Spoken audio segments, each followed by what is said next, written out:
venue du ciel. Mélodie venue du Un chant doux et merveilleux. Un chant doux et merveilleux. Les anges en harmonie, d'une seule voix célèbre ton nom.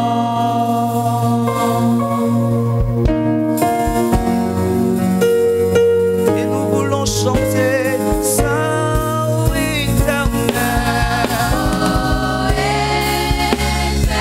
Dieu de l'univers,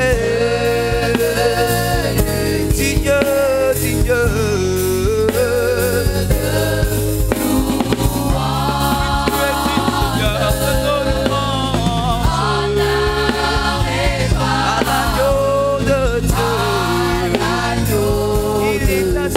Sur le trône, tu règnes à jamais. Et nous chantons Saint éternel, Dieu de l'univers. Tu es digne de nos louanges, tu es digne de mon adoration, Seigneur.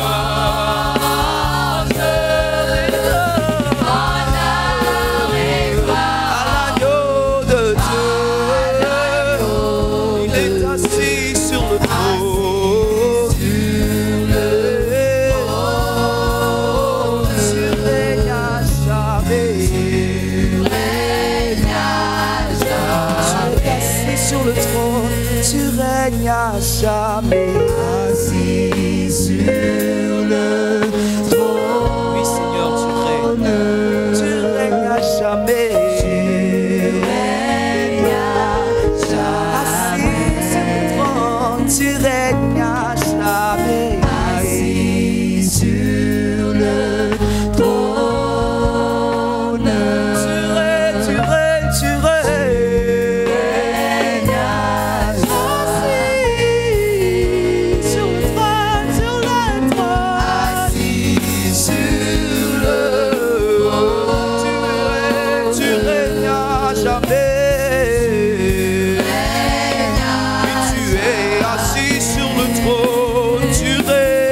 Jamais.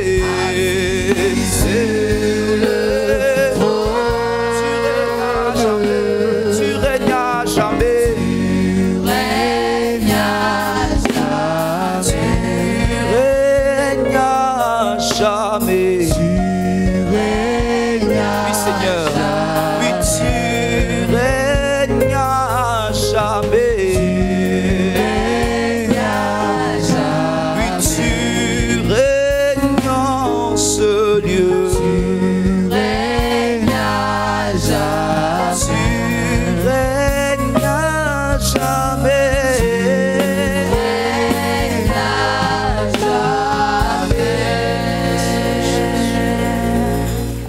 Gloire à Dieu. Je veux entendre les enfants ce matin. Gloire à Dieu. Est-ce qu'on peut acclamer le Seigneur? Et comme la Bible dit, toute écriture est inspirée de Dieu et utile pour enseigner, pour convaincre, pour corriger, pour instruire. Alors je prie que ce matin, ce partage que nous allons avoir puisse encourager quelqu'un, puisse édifier quelqu'un, puisse être un sujet de méditation pour quelqu'un, puisse être un rappel aussi pour quelqu'un. Le thème de ce partage, c'est le service, une valeur à cultiver. Le service, une valeur à cultiver. Donc les enfants, on prend nos cahiers, nos stylos, nos Bibles, on va prendre note. Je reprends le thème, le service, une valeur à cultiver. Alors le but de ce partage, c'est d'encourager les parents et les enfants sur une importante valeur, le service. Deuxièmement, comprendre la responsabilité qui incombe tant aux parents qu'aux enfants lorsqu'il s'agit du service. Alors, nous allons commencer notre grand 1 par les définitions. Ensuite, nous allons étudier un cas dans la Bible. Troisièmement, nous allons voir pourquoi cultiver le service ou pourquoi servir. Et quatrièmement, comment cultiver le service ou comment servir. Nous passons au premier point, le point des définitions. Alors, quand on cherche la définition du service, on se demande qu'est-ce que c'est que le service. Alors, le service, c'est une notion qu'on rencontre partout dans la vie courante, dans la vie de tous les jours. On parle de service militaire. Dans le droit, on rencontre le service. En économie, on parle de service. Même quand on part au restaurant, le fait qu'on nous serve à manger, on appelle ça un service. Donc, on rencontre le service un peu partout. Les administrations, quand on dit « je vais au travail », je vais au service. Je vais peut-être à la mairie pour demander un papier, je vais dans les services de l'administration. Donc, on rencontre le service partout. Dans le dictionnaire, le service désigne ce que l'on fait pour quelqu'un, l'avantage que l'on donne spontanément. C'est aussi le travail, une activité organisée qui permet de produire ce qui est utile. Et dans le service, on a le verbe servir. Qu'est-ce que servir? Servir, c'est être au service d'eux. Rendre service, c'est appuyer, c'est se dévouer, secourir, soutenir, être utile, c'est donner. C'est ça, servir. Servir, c'est aider, c'est appuyer quelqu'un en y employant sa peine. C'est mettre à la disposition de quelqu'un pour tel ou tel usage. Mais on a une définition qui nous intéresse particulièrement ce matin et qui a attiré mon attention lorsque je cherchais ce que c'était que servir. Dans une définition ancienne du dictionnaire universel de Furetière de 1690, c'est ancien, hein? On nous dit que servir, c'est porter honneur, respect et affection à quelqu'un. Servir, c'est porter honneur, respect et affection à quelqu'un. Donc, on garde cette définition-là. Servir, c'est porter honneur, respect et affection à quelqu'un. Pour les enfants, pour les minimes, lorsqu'on dit « je sers quelqu'un », ça veut dire que je l'aide. Je l'aide, c'est ça. Donc, on se rend compte que servir nécessite une action envers une personne. Et nous allons définir maintenant le mot « valeur ». C'est quoi une valeur? La valeur, c'est ce qui est posé comme vrai, beau, bien, d'un point de vue personnel ou selon les critères d'une société et qui est donné comme un idéal à atteindre, comme quelque chose à défendre. C'est ça la valeur. La valeur, c'est ce qui est posé comme vrai, comme beau, comme bien. Et cultiver, c'est développer une qualité, c'est faire prospérer, c'est nourrir, c'est exercer. Donc, quand on dit que le service, c'est une valeur à cultiver, on veut dire que servir, là, c'est quelque chose qui est bien et qu'on doit faire tous les jours. C'est bon, vous avez compris? Servir, c'est une bonne chose, c'est une qualité, c'est bien quand on sert. Et on doit le faire tous les jours, on doit le faire constamment. Nous allons passer au grand 2 dans l'étude de cas. Nous allons prendre notre passage de 1 Samuel chapitre 2 et nous allons commencer la lecture à partir du verset 12. Donc, on lit ensemble la parole du Seigneur. 1 Samuel chapitre 2 du verset 12 au verset 26. Les fils d'Éli étaient des hommes pervers. Ils ne connaissaient point l'Éternel. Et voici quelle était la manière d'agir de ces sacrificateurs à l'égard du peuple. Lorsque quelqu'un offrait un sacrifice, le serviteur du sacrificateur arrivait au moment où l'on faisait cuire la chair.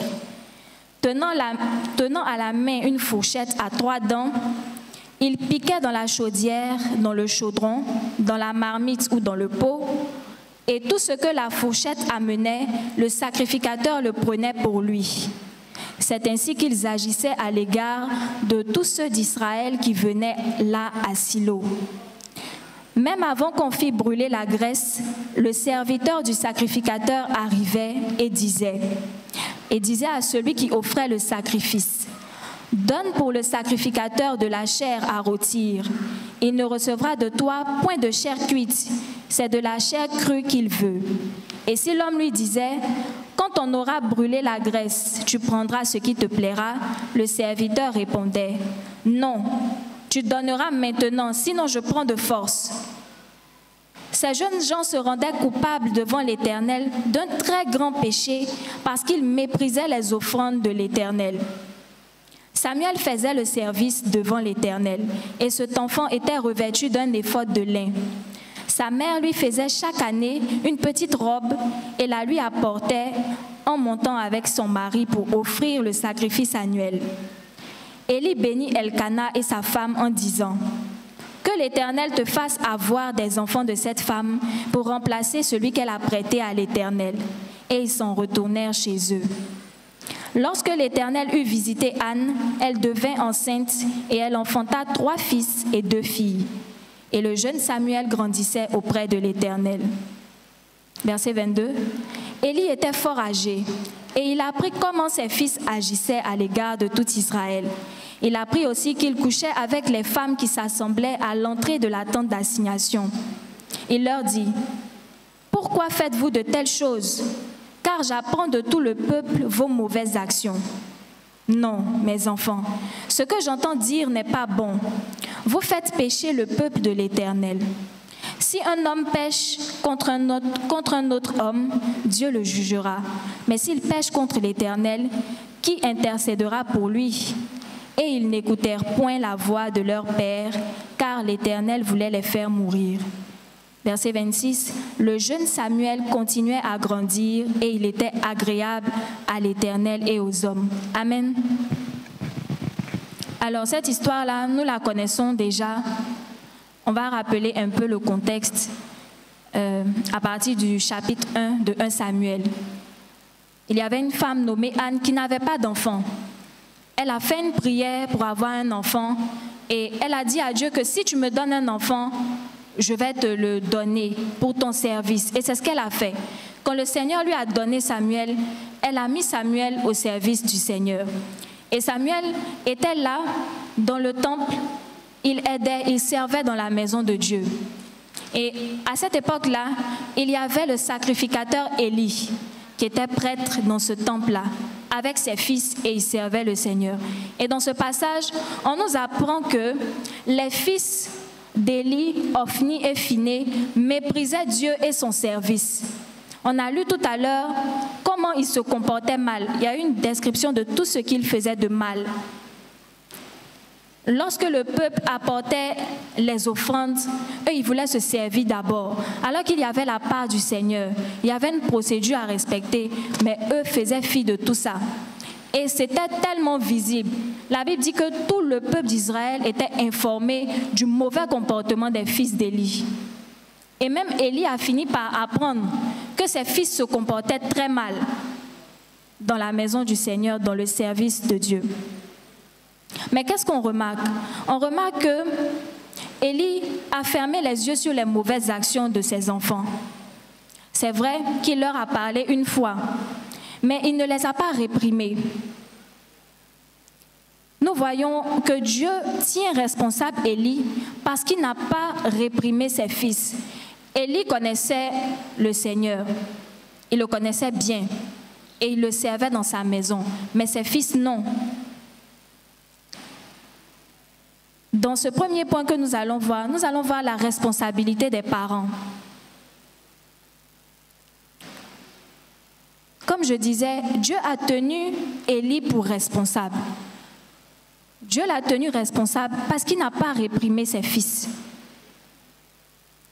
Dans 1 Samuel chapitre 2, versets 28 à 29, le Seigneur fait un rappel. Il rappelle le choix qu'il a porté sur la tribu de Lévi. Il dit ceci, « Je l'ai choisi parmi toutes les tribus d'Israël pour être à mon service dans le sacerdoce, pour monter à mon autel, pour brûler le parfum, pour porter les fautes devant moi, et j'ai donné à la maison de ton père tous les sacrifices consumés par le feu et offerts par les enfants d'Israël. Pourquoi foulez-vous aux pieds mes sacrifices et mes offrandes que j'ai ordonné de faire dans ma demeure? Et d'où viens-tu que tu honores tes fils plus que moi, afin de vous engraisser des prémices de toutes les offenses d'Israël, mon peuple? Donc, ici, Dieu a rappelé le choix qu'il a porté sur la tribu de Lévi. Il dit qu'il honore ceux qui l'honorent. Et ça, c'est la définition même du service. Il a choisi la tribu de Lévi pour le servir dans son temple. Mais qu'est-ce que les enfants d'Élie faisaient? Ils méprisaient le service de Dieu. Ils se comportaient très mal. Et le Seigneur est venu demander des comptes à Élie. En tant que père, qu'est-ce que tu fais? Quand tu vois tes enfants se comporter de la sorte, qu'est-ce que tu fais? Et si on remarque bien dans la Bible, on va voir que Dieu est un Dieu de la perpétuité. Je m'explique. La perpétuité, c'est ce qui est infini, c'est ce qui est continu. Et quand nous lisons les Écritures, nous pouvons nous en rendre compte. Nous pouvons nous rendre compte que Dieu est un Dieu de la perpétuité. Si nous lisons Deutéronome 4, le verset 9 au verset 10, on dit ceci. Seulement, prends garde à toi et veille attentivement sur ton âme tous les jours de ta vie, de peur que tu n'oublies les choses que tes yeux ont vues et qu'elles ne sortent de ton cœur. Enseigne-les à tes enfants et aux enfants de tes enfants. Souviens-toi du jour où tu te présentas devant l'Éternel ton Dieu à Horeb, lorsque l'Éternel me dit « Assemble auprès de moi le peuple. Je veux leur faire entendre mes paroles, afin qu'ils apprennent à me craindre tout le temps qu'ils vivront sur la terre, et afin qu'ils les enseignent à leurs enfants. » Si on va également dans le psaume 78, le verset 3 au verset 4, nous lisons ceci. « Ce que nous avons entendu, ce que nous savons, ce que nos pères nous ont raconté, nous ne le cacherons point à leurs enfants. Nous dirons à la génération future les louanges de l'Éternel et sa puissance et les prodiges qu'il a opérés. » Amen. Donc nous pouvons voir dans ces passages-là que Dieu est un Dieu de la continuité. Il enseigne quelque chose, il veut que cela se perpétue. Donc il dit, enseigne cela aussi à tes enfants et aux enfants de tes enfants. Donc c'est de la responsabilité des parents d'inculquer la valeur du service à leurs enfants. Leur apprendre comment servir à la maison, comment servir à l'église, comment servir dans leur entourage. C'est de la responsabilité des parents. Et Dieu demande des comptes pour cela, comme nous voyons ici dans ce passage. Nous connaissons tous le passage de Proverbe 22, verset 6 qui dit « Instruis l'enfant selon la voie qu'il doit suivre, et quand il sera vieux, il ne s'en détournera pas. » On a l'habitude de donner ce passage pour rappeler que les parents sont responsables. Nous voyons dans le passage que Élie n'a pas su inculquer la valeur du service et la crainte de l'Éternel à Ophni et Phiné. Il a montré un manque de fermeté lorsqu'il allait simplement leur dire « Ce que vous faites n'est pas bon, cessez de le faire ». Ils ne l'ont pas écouté, mais il s'est arrêté là. Est-ce que nous aimons nos enfants au point de les laisser faire sans leur imposer de limites? C'est la question que nous devons nous poser.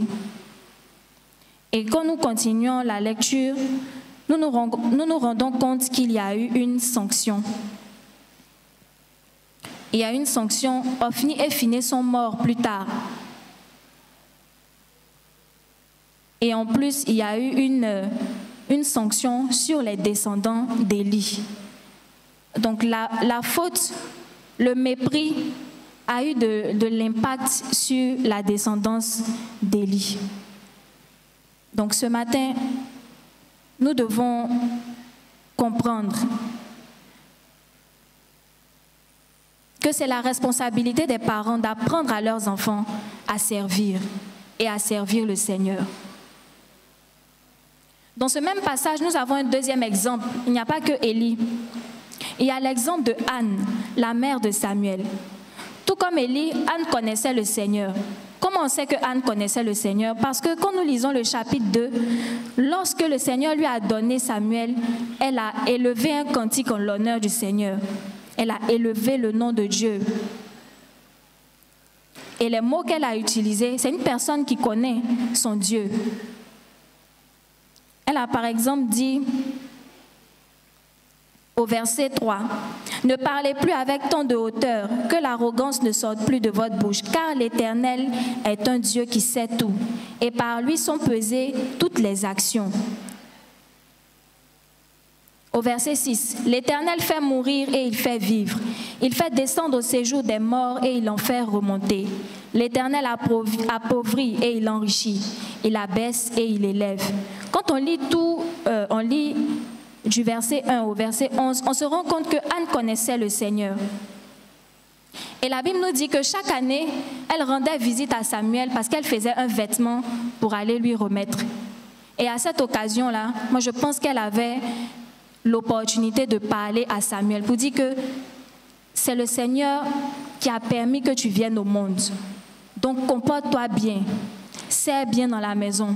Tout ce qu'on te demande de faire, fais-le bien. Elle avait l'occasion de lui dire tout ça, de lui communiquer cette bonne éducation. C'est vrai que Samuel était dans la maison de l'Éternel, mais elle veillait sur lui. Et quand on lit le passage dans 1 Samuel 3, verset 7, on apprend quelque chose sur Samuel. On nous dit que Samuel ne connaissait pas encore l'Éternel et la parole de l'Éternel ne lui avait pas encore été révélée. Donc Samuel ne connaissait pas Dieu personnellement, mais il servait correctement dans la maison de Dieu. On a vu ça dans le chapitre 2. Il grandissait et il servait correctement le Seigneur. Il accomplissait son service par imitation, parce que c'est comme ça que les enfants font. Ce qu'ils voient faire, ils font, ils copient, par imitation, par ce qu'il avait entendu, ce qu'on lui avait enseigné, ce qu'on lui avait dit de Dieu. C'est ce qu'il utilisait pour servir le Seigneur. Et il a servi le Seigneur jusqu'à ce que le Seigneur se révèle à lui.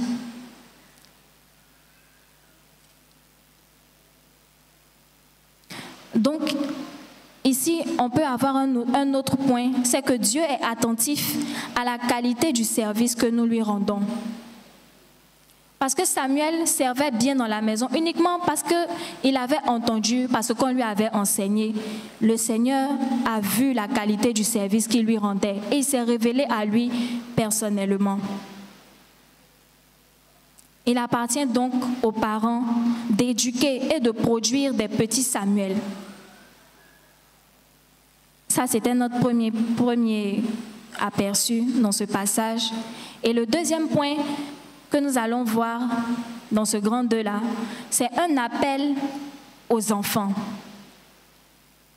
Comme on a dit tout à l'heure, servir, c'est honorer, porter honneur, respect et affection à quelqu'un. Ça ne vous fait pas penser à un passage de la Bible, les enfants? Porter honneur, respect et affection à quelqu'un.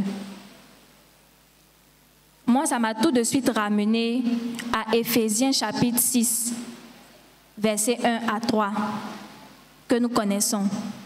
Enfants, obéissez à vos parents selon le Seigneur, car cela est juste. Honore ton père et ta mère.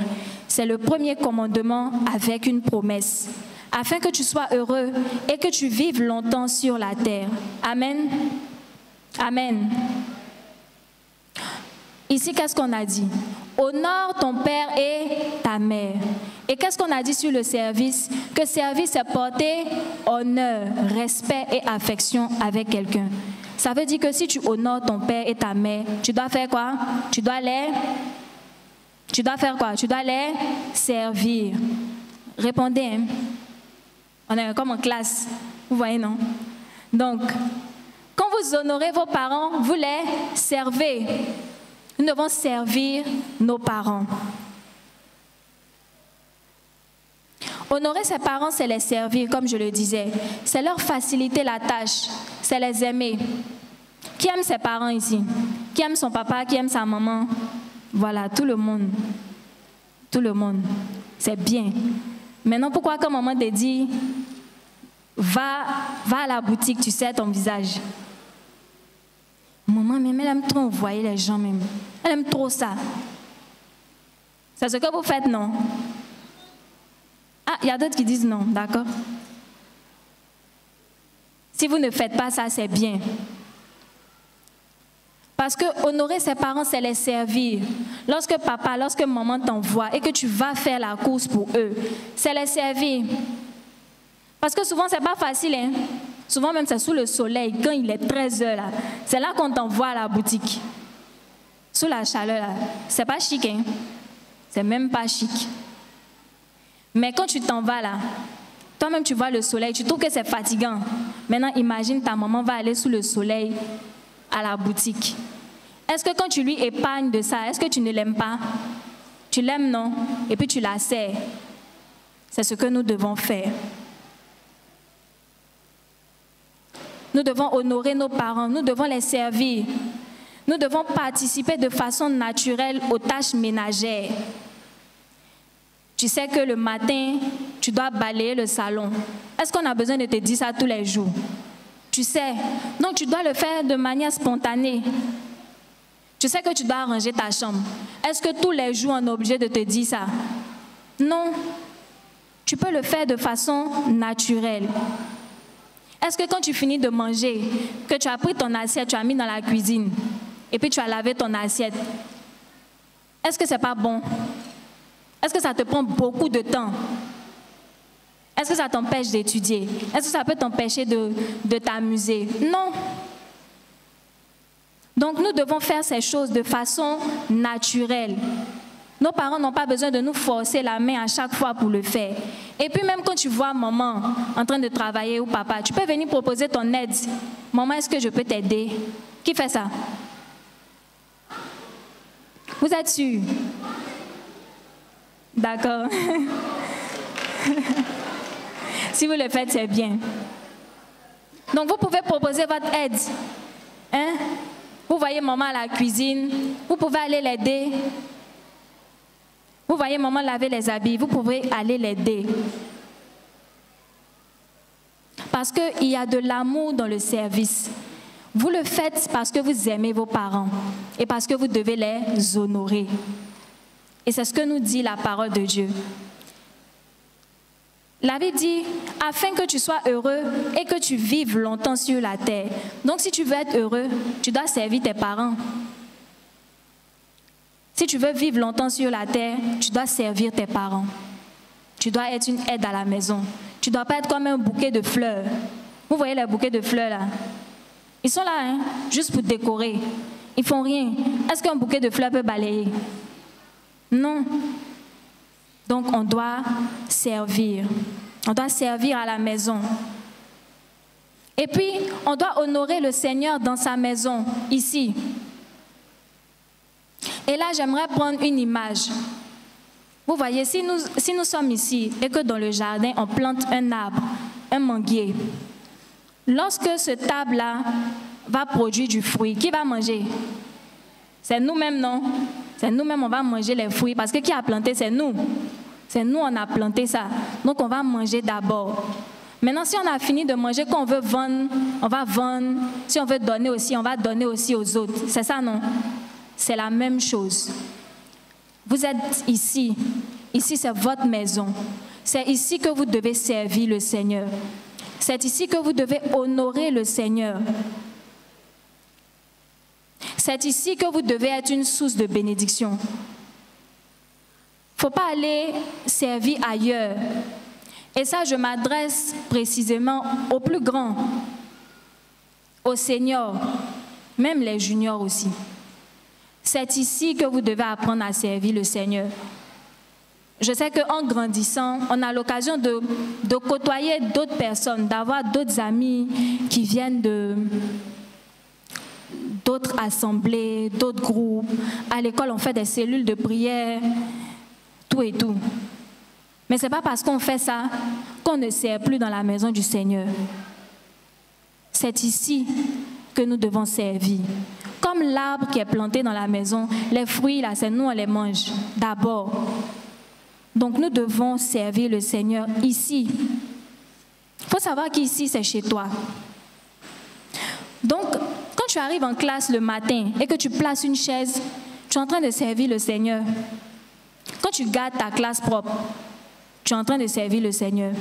Quand tu apprends à diriger en classe, on fait un programme de direction et puis tu passes, tu apprends à diriger. Tu es en train d'apprendre à servir le Seigneur. Donc, il ne faut pas refuser. Vous voyez, non? Il ne faut pas refuser. Il faut apprendre à servir le Seigneur. Quand tu quittes chez les seigneurs, que tu viens ici, ce que tu as commencé là-bas, là, viens continuer ça dans la jeunesse. Il ne faut pas t'arrêter quand tu arrives ici. Est-ce que le service de Dieu, là, ça s'arrête? Ça ne s'arrête pas. On continue toujours de le faire. Et vos talents, vous devez les mettre au service du Seigneur, ici même dans sa maison. Amen. Est-ce que vous avez compris? J'ai dit que vous devez honorer vos parents et que nous devons honorer le Seigneur. On doit honorer le Seigneur où? Ici. Ici, parce qu'ici, c'est notre maison. Amen. Nous allons passer au troisième point.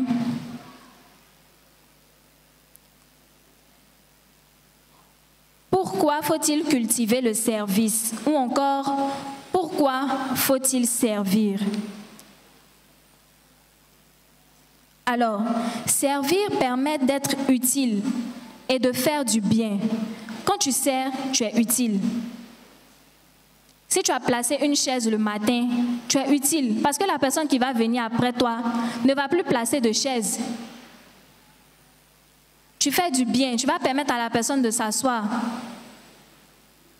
Quand tu fais les tâches ménagères à la maison, c'est pareil. Tu es utile et tu fais du bien. Servir permet d'apprendre et éloigne de la paresse. Quand tu sers, tu t'éloignes de la paresse. Et vous savez que nous, on ne doit pas être paresseux. C'est ça, non? J'ai dit aux juniors qu'il ne faut pas être nonchalant.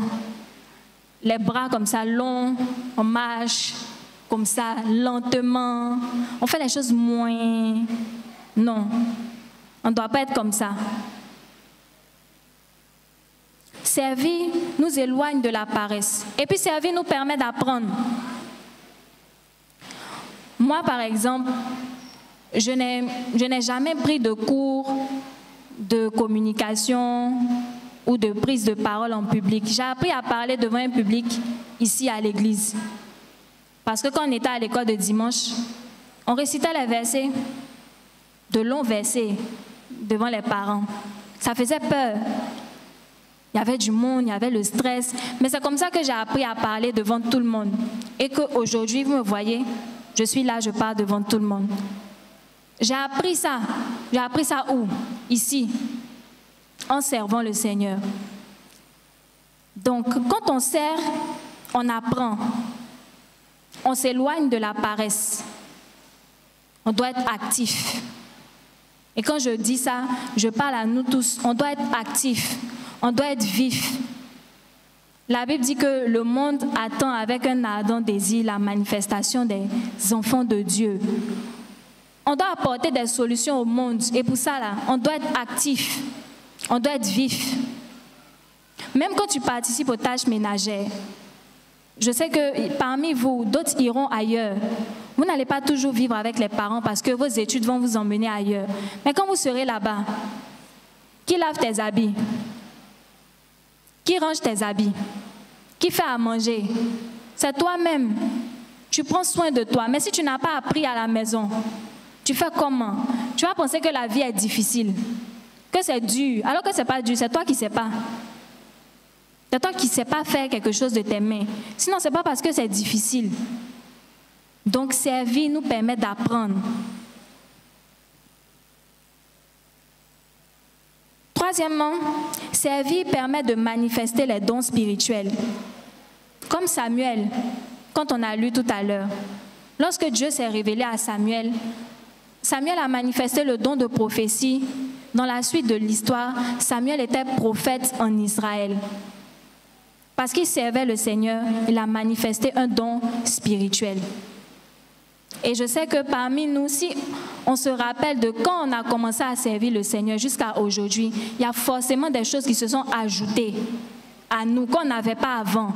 Parce que Dieu nous a donné ça pour pouvoir le servir, pour pouvoir servir dans sa maison. Donc servir permet de manifester les dons spirituels. Servir aussi mène à l'élévation, comme on avait vu avec notre pasteur. Et il faut servir parce que Jésus lui-même a servi. C'est Jésus qui est notre modèle. Jésus lui-même a servi. On peut voir ça dans Marc, chapitre 10, verset 45. Marc 10, verset 45, que je lis. Car le Fils de l'homme est venu, non pour être servi, mais pour servir et donner sa vie comme la rançon de plusieurs. Donc Jésus est venu pour servir et il a donné sa vie pour nous. Nous pouvons aussi voir le service de Jésus dans Jean 13, verset 3 à 11, qu'on ne va pas lire, et Luc 22, verset 27. Donc c'est Jésus qui est notre modèle. Si on imite Jésus, alors on doit nous aussi servir, parce que c'est lui qui est notre premier modèle. Amen. Amen. Okay. Nous allons voir le dernier point, le point 4. Comment cultiver le service, comment cultiver le service ou comment servir. On a vu pourquoi, maintenant comment on sert. On va prendre Philippiens 2, verset 14, le premier point. Philippiens 2, verset 14 dit ceci. Faites toutes choses sans murmure. Faites toutes choses sans murmure. Donc, premièrement, on doit servir le Seigneur sans murmure. Ce qu'on a dit tout à l'heure là. Mon ami, il aime trop ça. Toujours, c'est moi, elle envoie. Toujours, c'est moi, elle envoie. Ça, c'est murmurer. Alors qu'on nous dit quoi? On doit servir sans murmure. Ça, c'est le premier point. Le deuxième point, Colossiens 3, verset 23. Colossiens 3, verset 23, qui dit ceci. Tout ce que vous faites, faites-le de bon cœur, comme pour le Seigneur et non pour des hommes. Donc on doit servir de bon cœur, parce qu'on le fait pour le Seigneur. Donc deuxième chose, on doit servir de bon cœur, comme pour le Seigneur. En troisième point, on va prendre Éphésiens 6, verset 7. Éphésiens 6, le verset 7.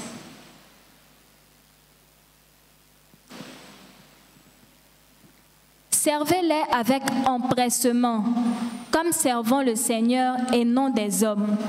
Servez-les avec empressement. Il ne faut pas le faire avec nonchalance. Il faut toi-même proposer ton aide. Il faut faire les choses rapidement. Il ne faut pas traîner comme ça. Parce qu'on t'a demandé de faire une tâche que tu ne veux pas faire. Donc, si la tâche là, tu devais faire ça en 10 minutes, tu fais ça en 1 heure de temps. Ce n'est pas bon. Donc, on doit servir avec empressement. Et puis, le quatrième point, 1 Corinthiens 15, verset 58. 1 Corinthiens 15, verset 58, que je lis. Ainsi, mes frères bien-aimés, soyez fermes, inébranlables, travaillant de mieux en mieux à l'œuvre du Seigneur, sachant que votre travail ne sera pas en vain dans le Seigneur. Amen. Donc, nous devons travailler de mieux en mieux. Quand on sert, on doit aller en progressant. Donc, on doit servir le Seigneur en travaillant de mieux en mieux. Voilà comment nous pouvons servir. Sans murmure, de bon cœur, comme pour le Seigneur, avec empressement et en travaillant de mieux en mieux. C'est comme ça que nous pouvons servir à la maison et servir aussi le Seigneur. Pour terminer notre partage, nous allons dire qu'on va rappeler la définition du service. Servir, c'est porter honneur, respect et affection à quelqu'un. Et c'est de la responsabilité des parents d'inculquer cette valeur aux enfants. Et aux enfants de s'approprier cette valeur et de la pratiquer. Le service est une valeur qu'il faut pérenniser. Ça veut dire qu'il faut continuer, il faut toujours la faire. Le Seigneur est attentif à la qualité du service que nous lui rendons. Et nous devons savoir aussi qu'il y a de l'amour dans le service. Si tu aimes, tu sers. Si tu aimes tes parents, tu vas les servir. Si tu aimes le Seigneur, tu vas le servir. Et il faut savoir aussi que le Seigneur est là pour nous aider dans le service. Alors nous allons prendre un passage, Hébreux 6, verset 10, qui est une promesse du Seigneur, que nous allons retenir pour terminer. Il dit ceci: car Dieu n'est pas injuste pour oublier votre travail et l'amour que vous avez montré pour son nom, ayant rendu et rendant encore des services aux saints. Amen. C'est notre Dieu. Il n'est pas injuste pour oublier le travail qu'on fait. Quand on travaille pour le Seigneur, c'est Dieu qui nous voit. C'est Dieu qui nous voit. Donc on ne fait pas ça, comme on dit à Abidjan, on ne fait pas ça pour avoir yeux de foule. On ne fait pas ça pour chercher yeux de foule. Parce que si tu cherches yeux de foule là, où il n'y a pas yeux de foule là, c'est là-bas qui compte. Si devant nous tu sais bien, que tu es bien, et puis où on ne te voit pas là, tu ne fais pas là, c'est zéro. Parce que là-bas même là, c'est là-bas même Dieu regarde. Vous voyez, non? Donc, le Seigneur dit qu'il n'oublie pas notre travail et l'amour que nous avons montré, que nous montrons pour son nom.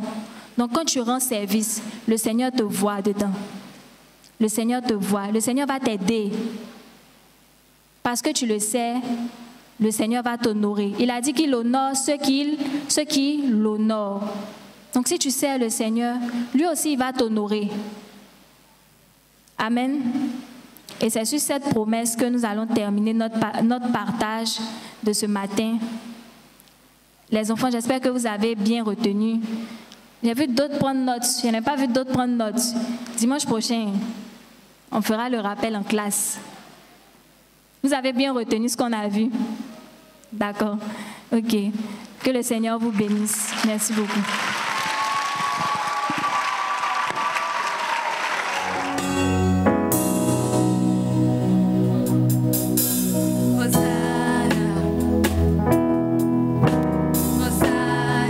Hosanna, Hosanna, Hosanna, à l'agneau de Dieu, Hosanna, à l'agneau sur le trône, Hosanna, Hosanna, Hosanna, Hosanna, Hosanna, Hosanna. Pourquoi ce tumulte parmi les nations, ces vaines pensées parmi les peuples?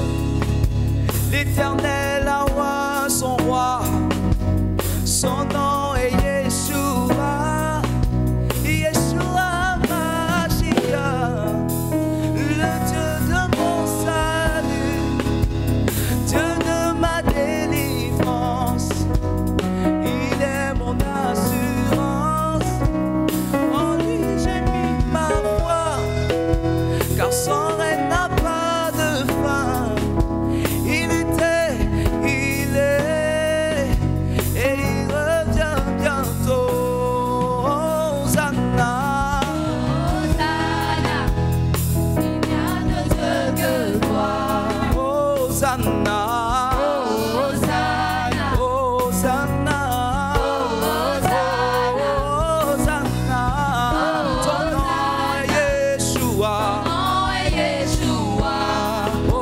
Hosanna,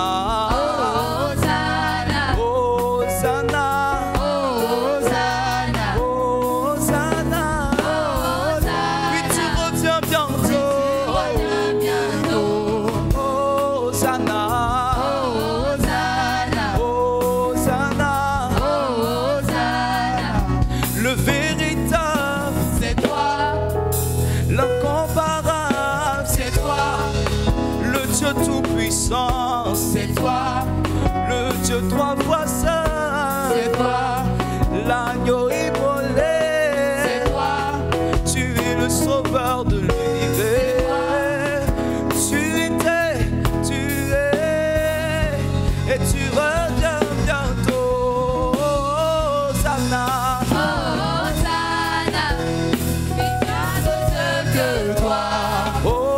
Hosanna, Hosanna, Hosanna, et tu reviens bientôt. Hosanna, Hosanna,